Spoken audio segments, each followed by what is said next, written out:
അങ്ങനെ ഇന്നത്തെ പരിപാടികളെല്ലാം കഴിഞ്ഞ് നമ്മൾ ഡ്യൂട്ടിക്ക് പോകാനായി. ഡ്യൂട്ടിക്ക് പോകുന്നതിന് മുമ്പ് വാതിലൊക്കെ പൂട്ടി നല്ലോണം ശ്രദ്ധിച്ചിട്ട് വേണം പോകാൻ. ഇല്ലെങ്കിൽ നമുക്ക് 8ന്റെ പണി കിട്ടും. ഇവിടെ പ്രത്യേകിച്ച് നമ്മൾ ഡോറും വാതിലൊക്കെ എപ്പോഴും വളരെയധികം ശ്രദ്ധിക്കണം. അങ്ങനെ നമ്മൾ നേരെ വണ്ടിയിൽ സാധനങ്ങളൊക്കെ കയറ്റിയിട്ടുണ്ടോ വീണ്ടും ചെക്ക് ചെയ്യാണ്. സാധനങ്ങളൊക്കെ എന്നിട്ട് രാത്രി കയറ്റി വെച്ചാണ്. എന്നാലും വീണ്ടും പോകുന്നതിന് മുമ്പ് ഒന്നുകൂടി നമ്മൾ ചെക്ക് ചെയ്യണം. നമ്മൾ ഡ്യൂട്ടിക്ക് പോകുന്നതിന് മുമ്പ് എപ്പോഴും ഇവിടെ കുറച്ച് നേരം ഇങ്ങനെ ഇറങ്ങിക്കും. അങ്ങനെ ഇറങ്ങിക്കുമ്പോഴാണ് കണ്ടത് ഇവൻ്റെ ഈത്തപ്പഴം പറിക്കുന്നു. ഈത്തപ്പഴം പഴുത്ത് റെഡിയായി വരുന്നുണ്ട്. ഈ ചെറിയ മരത്തിലെ ഈത്തപ്പഴം ഒന്നും പറിച്ച് മാർക്കറ്റിലേക്ക് കൊണ്ടുപോകാറില്ല. വലിയ മരത്തിലെ മാത്രം പുറത്തേക്ക് മാർക്കറ്റിലേക്ക് കൊണ്ടുപോകും. ചെറിയ മരത്തിലേക്ക് ഇവിടെ ആരെങ്കിലൊക്കെ വന്ന് പറിച്ച് കൊണ്ടുപോക്കാണ് പതിവ്. അവൻ്റെ ഇത് 2 പീസ് വാങ്ങി ഞാനും എടുത്തു, നമ്മളെ ക്യാമറാമാനും കൊടുത്തു. ഇവിടെ ജോലി ചെയ്യുന്നവർ കൂടുതലും മസരികളാണ്. അങ്ങനെ നമ്മൾ നേരെ ഡ്യൂട്ടിയിലായി.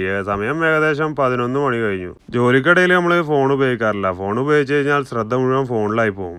ഞങ്ങൾ വരുന്നത് ഒരേ റൂമിൽ നിന്നാണെങ്കിലും വീണ്ടും ഞങ്ങൾ ലൈനിൽ വെച്ച് കണ്ടുമുട്ടി കഴിഞ്ഞാൽ ഒരുപാട് സംസാരിക്കാനും ഉണ്ടാവും. ജോലിക്കിടയിൽ നമ്മൾ ഫോൺ ഉപയോഗിച്ച് കഴിഞ്ഞാൽ ഒരുപാട് പ്രശ്നങ്ങളുണ്ട്. അത് അനുഭവം ഉള്ളതുകൊണ്ടാണ് ഞാൻ ജോലിക്കിടയിലൊന്നും വീഡിയോ എടുക്കാത്തത്. കച്ചവടം എപ്പോഴും കോമ്പറ്റീഷനാണ്. അവിടെ അച്ചടക്കം, കൃത്യനിഷ്ഠ, നമ്മളെ ശ്രദ്ധ, ഇതൊക്കെ വളരെ പ്രധാനപ്പെട്ടതാണ്. അതൊന്നും ഇല്ലെങ്കിൽ പരിപാടി നമ്മളെ കയ്യിൽ നിന്ന് പോകും.